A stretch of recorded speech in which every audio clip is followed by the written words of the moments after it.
बरोबर आहे. ते म्हणाले साहेबांचे 5 आणि आमचे दोघांचे 1-1. ऐका त्याप्रमाणे 40 लाख मी तुम्हाला दिले.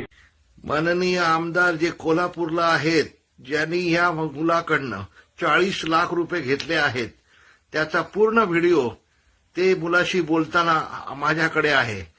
जर उद्यापर्यंत पैसे नाही मिळाले तर हा मुलगा माननीय मुंबई उच्च न्यायालयामध्ये तो पूर्ण व्हिडिओ घेऊन क्रिमिनल याचिका करणार आहे. हे माननीय आमदारांनी लक्षात ठेवायचं आहे. मराठी बाणा, मराठी फणा, मराठी अस्मिता ही फक्त नावाला आहे का? माननीय देवेंद्रजी फडणवीस साहेब एवढे प्रामाणिक आहेत, त्यांचा मुंबईत फ्लॅट नाही आहे. तसंच एकनाथजी शिंदे साहेब रिक्षावाल्यापासून उपमुख्यमंत्री, मुख्यमंत्री पदापर्यंत चढले.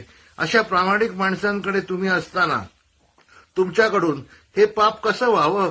माननीय आमदार कोल्हापूरचे, आपण जरा कृपया त्या मुलाचं कन्सिडर करा हो. हे पाप आहे.